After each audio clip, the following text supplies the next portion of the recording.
मुझे ढूंढने वालों ने मुझे फिर से पुकारा तो मैंने उनको आवाज दी, मैं यहां हूं, इस झरने के किनारे। मैं घोड़े को लेकर उनकी आवाज की दिशा में बढ़ने लगा। वो भी मेरे करीब आ गए। उस दल में मनसुख दादा और कुछ मजदूर और गांव के कुछ लोग थे। उन सभी के साथ वो दोनों सैनिक भी थे जो हमारे साथ घने जंगल में गए थे। उन्होंने ही बाघ को मेरा पीछा करते देख लिया था और उनको डर था कि बाघ ने कहीं मुझे शिकार ना बना लिया हो। किसी अनहोनी के डर से घबराए मनसुख दादा मुझे ढूंढने वाले दल के साथ आए थे। दादा मुझे सही सलामत देखकर बोले, भगवान का शुक्र है कि तुम ठीक हो साहेब, बाघ तुम्हारे पीछे पड़ा था। ये बात सुनकर मेरी तो जैसे जान निकल गई थी। बड़े नसीब वाले हो साहेब कि तुमको एक खरोंच तक नहीं आई। मैं बिल्कुल ठीक हूं दादा, लेकिन बाकी सब तो ठीक है ना? मैंने चिंता भरे स्वर में पूछा। एक सैनिक ने जवाब दिया, सब ठीक है, मगर छावनी पहुंचने से ठीक पहले कैप्टन फिलिप्स साहब अपने अनियंत्रित घोड़े से गिर गए और उनके हाथ की हड्डी टूट गई है। सही इलाज के लिए कल ही उनको वापस भेजने की तैयारी की जा रही है। ओह, ये तो बहुत बुरा हुआ। मैंने संवेदना प्रकट की। हम सभी वापस छावनी लौट आए। मैं कैप्टन फिलिप और कर्नल हैरिस से मिला। फिलिप हाथ टूट जाने के बाद भी अंदर ही अंदर खुश लग रहा था। शायद इस भयानक जंगल से छुटकारा पाकर वापस जाने की खुशी उसके टूटे हाथ के दर्द से ज्यादा ही थी। कर्नल ने बताया कि फिलिप के जाने पर जब तक कोई और अफसर वहां नहीं आ जाता तक मैं वहां का मुख्य वन अधिकारी बनकर रहूंगा और उसके सारे काम अब मैं ही संभालूंगा। मैं ये सुनकर बहुत खुश हुआ कि अचानक ही मेरी तरक्की हो गई, मगर ये खुशी सिर्फ अगले दिन तक ही थी। उस दिन से अगले कई दिनों तक मेरे ऊपर काम का इतना बोझ आ गया कि दिन में तो मुझे जरा भी समय मिलना बंद हो गया। फिलिप के सारे काम अब मेरे हाथ में थे। साथ ही नई साइट से पेड़ों की कटाई का काम भी शुरू होना था। उसके लिए तैयारी करनी थी।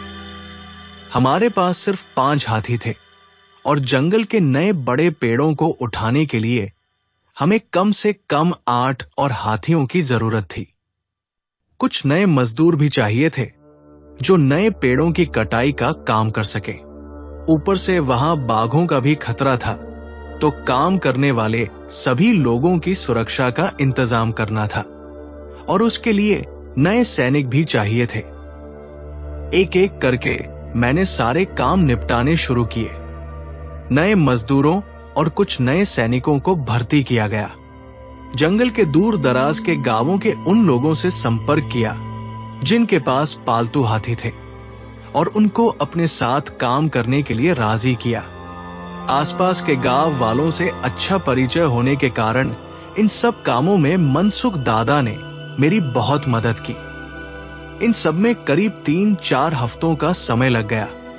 कर्नल हैरिस के साथ पूरी तैयारी के बाद एक दल गाइड के दिखाए रास्ते पर जंगल के उस हिस्से में जा पहुंचा जहां से सागौन के पेड़ों की अनगिनत कतारें शुरू हो रही थी। सबसे पहले मजदूरों को झाड़ियां और छोटे मोटे पेड़ों को साफ करके एक कच्चा रास्ता बनाने का आदेश दिया गया। अभी झाड़ियों को साफ करना शुरू ही किया था कि एक झाड़ी के पीछे से एक बड़े से बाघ ने मजदूरों पर हमला कर दिया। बाघ ने कई लोगों को घायल कर दिया। वहां भगदड़ मच गई और बचने के चक्कर में यहां वहां गिरने टकराने से कई मजदूर घायल हो गए। तभी पेड़ों के पीछे से एक और बाघ आकर घोड़ों के ऊपर झपट पड़ा। सारे घोड़े भी बुरी तरह बिदक कर काबू से बाहर हो गए। अचानक मायावी साए की तरह 2 और बाघ झाड़ियों से बाहर आकर लोगों पर हमला करने लगे। कर्नल हैरिस ने अपनी पिस्तौल निकालकर बाघों पर गोली चलानी चाही, मगर घोड़े के इधर उधर भागने और बिदकने की वजह से पिस्तौल उसके हाथ से गिर गई। 2, 3 सैनिकों ने किसी तरह घोड़ों को काबू करके जगह बनाकर बाघों पर गोलियां चलाई। हड़बड़ी में किसी का निशाना सही नहीं लगा, मगर गोलियों की आवाजें सुनकर बाघ वहां से भाग गए। जैसे तैसे सबने मिलकर एक दूसरे को और घायलों को संभाला। शुक्र था कि किसी की जान नहीं गई, लेकिन 3 घोड़े, 12 मजदूर और 5 अफसर बुरी तरह घायल हुए थे और कई लोगों को हल्की फुल्की चोटें या खरोंचें लगी थी। हम सभी बड़ी मुश्किल से घायलों को लेकर वापस छावनी आए। कई दिनों तक सभी का इलाज चलता रहा। वहां डॉक्टर वॉटसन को अकेले इतने घायलों को संभालने में बड़ी दिक्कत हुई। मनसुख दादा और वहां के कुछ और लोगों ने मेरे साथ डॉक्टर विल्सन की मदद की तो सभी का इलाज करना संभव हुआ। कर्नल हैरिस और मैंने मजदूरों को बहुत समझाया, मगर उनको समझा बुझाकर काम के लिए राजी करना लगभग असंभव हो गया। डर की वजह से कोई भी मजदूर जंगल के उस हिस्से में जाने के लिए अब बिल्कुल भी तैयार नहीं था। बहुत से मजदूर और गांव वाले तो ये भी बोल रहे थे कि जंगल का वो हिस्सा शापित है। मनसुख दादा भी बोल रहे थे कि आज तक उन्होंने भी कभी नहीं सुना था कि एक साथ 4 बाघों ने इस तरह से हमला किया हो। उनका कहना था कि बाघ हमेशा अकेले ही रहना पसंद करते हैं, मगर यहां तो बाघ झुंड बनाकर हमला कर रहे थे, वो भी सीधे इंसानों का शिकार, जबकि जंगल में शिकार के लायक जानवरों की कोई कमी नहीं थी। उनको पूरा यकीन था कि वो साधारण बाघ नहीं बल्कि घने जंगल के मायावी थे। ऊपर से हम हिम्मत जरूर दिखाने का बहाना कर रहे थे, मगर कर्नल हैरिस और मैं भी काफी डरे हुए थे। लेकिन हमें काम तो करना ही था। डरने से तो हमारा काम नहीं चलना था। हमने विचार किया कि किसी तरह से मजदूरों को तैयार किया जाए और काम को आगे बढ़ाया जाए, क्योंकि आलाकमान से लकड़ियों की बड़ी खेप जल्दी से जल्दी भेजने का बहुत ज्यादा दबाव था। बहुत सोच विचार कर यह तय हुआ कि जब वहां पेड़ काटे जाएंगे, कड़ी निगरानी की जाएगी। जहां भी कटाई का काम होगा, उसके चारों तरफ एक बाड़ बनाकर मजबूत घेरा बनाया जाएगा। जगह जगह मचान बनाकर उन पर बंदूकधारी सैनिकों को बैठा दिया जाएगा और बाघों के आने पर वो सभी को सूचना भी दे देंगे। जरूरत पड़ी तो बाघों पर गोली चलाकर उनका शिकार किया जाएगा। किसी भी इंसान को खतरे में नहीं डाला जाएगा। और मुझे ये आश्वासन देना पड़ा कि काम के समय हर समय मैं वहां मौजूद रहूंगा। सभी को मेरा द्वारा विश्वास दिलाना कुछ हद तक सही काम कर गया। बड़ी ही सावधानी से वहां ये सब काम शुरू किया गया और इस तरह से सागौन की लकड़ियां काटी जाने लगी। सूरज उगने के बाद ही बंदूकधारी सैनिकों और अफसरों के साथ वहां मजदूर काम करने जाते थे और शाम होने से बहुत पहले ही वहां से मजदूरों को बाहर निकाल लिया जाता था। बाघों ने कई बार घात लगाने का प्रयास तो किया था, मगर मचान पर बैठे बंदूकधारियों की निगरानी में वो ऐसा नहीं कर पाए। ताज्जुब की बात यह थी कि कई बार सैनिकों ने बाघों के शिकार की कोशिश की, मगर सही निशाना लेकर गोलियां चलाने के बाद भी कोई बाघ मारा नहीं गया। गोलियां चलने के साथ ही बाघ घने जंगल में किसी भूत की तरह गायब हो जाते थे। ये सब पूरी तरह मायावी खेल जैसा चल रहा था। वो बाघ जंगल में एक तरफ गायब हो जाते थे और अचानक दूसरी तरफ से प्रकट होकर फिर हमला करने का प्रयास करते थे। इसी वजह से उनके मायावी होने पर सभी को पूरा यकीन हो गया था। इसीलिए एक एक पल के लिए सुरक्षा का कड़ाई से पालन होता था। हालांकि सभी हर पल डर डर कर काम करते थे, मगर इतनी सुरक्षा और सावधानी की वजह से जब कोई अप्रिय घटना नहीं हुई तो सभी में साथ मिलकर काम करने की हिम्मत बनी रहती थी। जब काम ठीक से होने लगा तो मेरी सिरदर्दी थोड़ी कम हुई। पिछले कई महीनों से ज्यादा समय से मैं इन्हीं सब में ऐसा उलझा था कि ना तो ठीक से सो पाया था और ना अपने घर पर एक चिट्ठी तक लिख पाया था। थोड़ा समय मिलने पर मैंने घर पर लगातार कई चिट्ठियां भेज दी। मुझे अच्छी तरह से याद है वो रात। उस रात ठीक से याद करके मैंने सारे काम निपटा दिए थे, लेकिन उसके अलावा भी मुझे ऐसा कुछ लगता था कि शायद मैं भूल रहा हूं। लेकिन दिमाग पर जोर डालने के बाद भी कुछ याद नहीं आया तो मैं सोने का प्रयास करने लगा। सब कुछ ठीक ठाक होने लगा था तो काफी समय के बाद मैं उस रात बड़ी तसल्ली से सोया। लेकिन शायद पूरी नींद लेना उस रात भी मेरी किस्मत में नहीं था। आधी रात के बाद मुझे बेचैनी महसूस हुई और अचानक ही मेरी नींद खुल गई। मेरा कमरा एक मनमोहक सुगंध से महक रहा था। उसी खुशबू की वजह से अचानक ही मेरी नींद खुल गई थी। एक जानी पहचानी सी मदहोश करने वाली खुशबू। मैं उठकर बैठ गया। मैंने कमरे में यहां वो नजर डाली, मगर अंधेरे में कुछ समझ नहीं आया। मैंने तकिए के नीचे से दियास लाई, यानी माचिस निकाली और मेज पर रखी लालटेन जलाई। कमरे में कोई नहीं था और खुशबू अभी भी वैसे ही आ रही थी। मुझे पूरा यकीन हो गया कि शायद कोई खिड़की के पास ही है जहां से ये सुगंध आ रही है।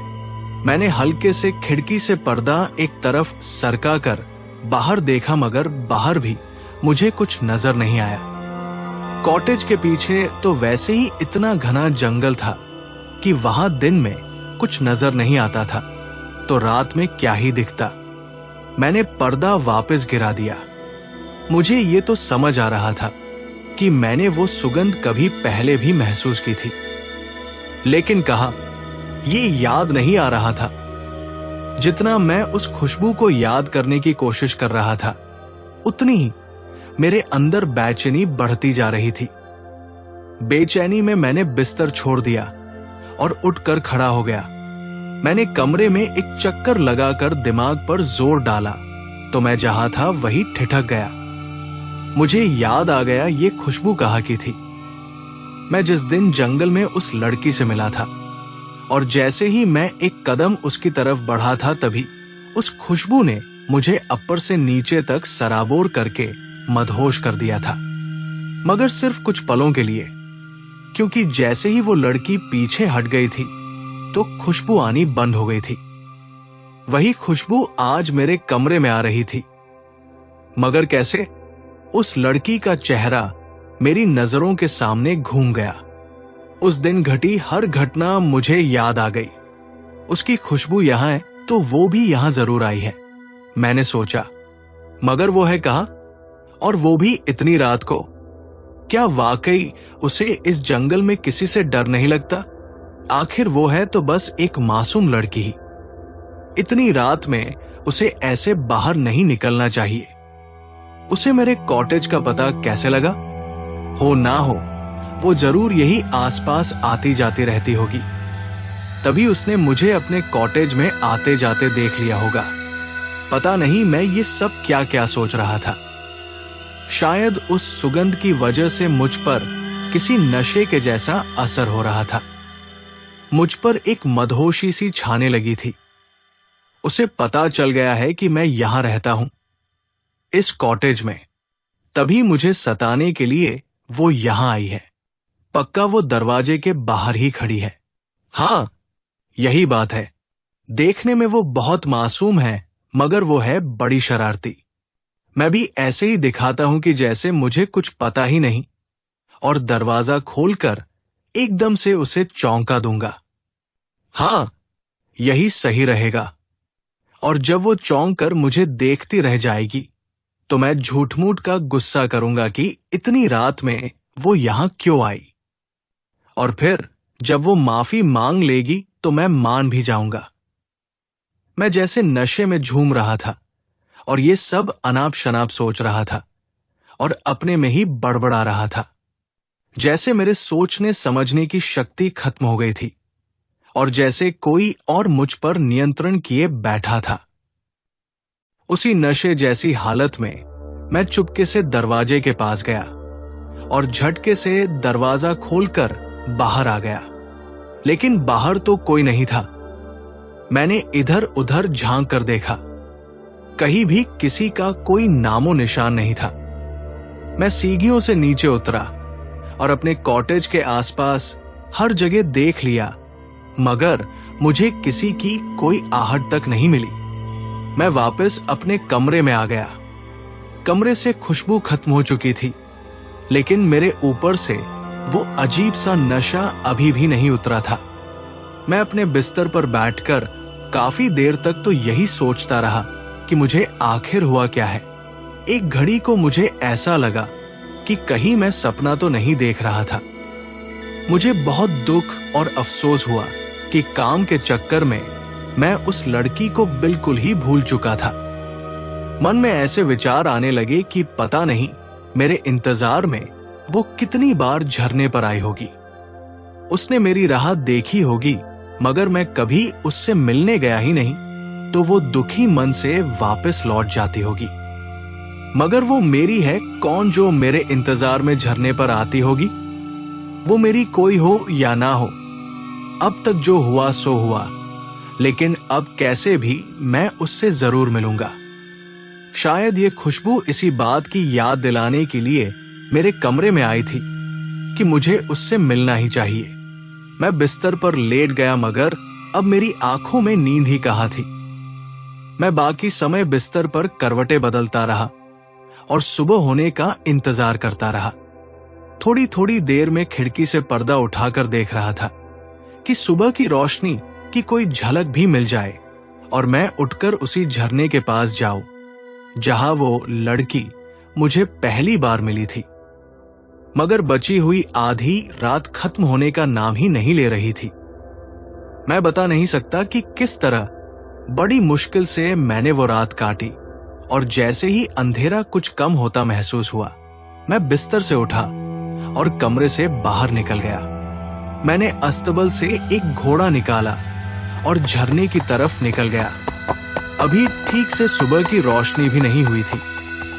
काफी अंधेरा था, मगर उस समय ना तो मुझे अंधेरे का डर था और ना ही किसी जंगली जानवर का, ना बाघ का डर और ना ही किसी भूत प्रेत या मायावी का। उस समय मुझ पर तो उस लड़की से मिलने का भूत सवार था। मुझे होश भी नहीं था कि मैंने पैरों में कुछ भी नहीं पहना है, ना जूते ना चप्पल। बस ऐसे ही कॉटेज से निकला और घोड़े पर सवार होकर पागलों की तरह जंगल में निकल गया। एक तो अभी तक अच्छा खासा अंधेरा था और मुझे ठीक से तो क्या उस झरने तक जाने का रास्ता बिल्कुल भी याद नहीं था, मगर ना जाने किस जादू के वशीभूत होकर मैं उस झरने के किनारे पहुंच गया। वहां झरने से गिरते पानी की आवाज तो साफ सुनाई दे रही थी, मगर ज्यादा कुछ साफ नजर नहीं आ रहा था। मैं घोड़े से उतरा, उसकी लगाम पकड़ी और धारा के और ज्यादा करीब आ गया और उस ओर देखने की कोशिश करने लगा जहां वो लड़की उस दिन भाग कर गई थी और पेड़ों की कतार में जाकर ओझल हो गई थी। मगर अंधेरे में कुछ समझ नहीं आया कि उस पार कोई है भी या नहीं। मैं धारा के किनारे एक बड़ा सा पत्थर देखकर उस पर बैठ गया और इंतजार करने लगा। अभी मैं पूरी तरह असावधान था। मेरा सारा ध्यान बस जंगल के उसी हिस्से पर था जहां उस लड़की को मैंने आखिरी बार जाते हुए देखा था। उस समय अगर कोई जंगली शिकारी जानवर या कोई और मुसीबत मुझ पर हमला कर देती तो मेरे पास बचने का जरा भी मौका नहीं था। मगर मैं तो इन सब बातों से लापरवाह सिर्फ और सिर्फ उस लड़की की राह देख रहा था। मैं बेचैनी की हालत में बस इंतजार करता रहा। धीरे धीरे समय बीता और अंधेरा छट गया। सूरज ने पहाड़ों के पीछे से अपनी लालिमा बिखेरनी शुरू कर दी और कुछ देर बाद सूरज आसमान में ऊपर उठकर अपना उजाला भी बिखेरने लगा, लेकिन कोई भी वहां नहीं आया। जब सूरज की तेज रोशनी में पानी की चमक से मेरी आंखें चौंधिया गई, तब जैसे मुझे होश आया कि मैं आखिर कर क्या रहा हूं। जान की परवाह किए बगैर मैं अंधेरे में छावनी से यहां उठकर चला आया, उस लड़की से मिलने जिससे मैं सिर्फ एक बार मिला हूं, जिसे ना मैं ठीक से जानता हूं, ना उसका नाम और पता ही मालूम है, और ना ही ये खबर कि वो सचमुच यहां आएगी भी कि नहीं, और सिर्फ इस गलतफहमी में कि कहीं वो भी मेरा इंतजार करती होगी। मैंने अपना माथा पीट लिया, अपने पैरों पर नजर डाली तो मेरे नंगे पैरों पर अनगिनत जोंक लिपटी हुई थी। हड़बड़ाकर जल्दी जल्दी मैंने अपने पैरों से सारी जोंक निकाल कर फेंकी। मेरे दोनों पैर जोंकों के काटने से लहूलुहान हो गए थी। धारा में मैंने अपने पैर धोए, मुझे खुद पर हंसी भी आने लगी।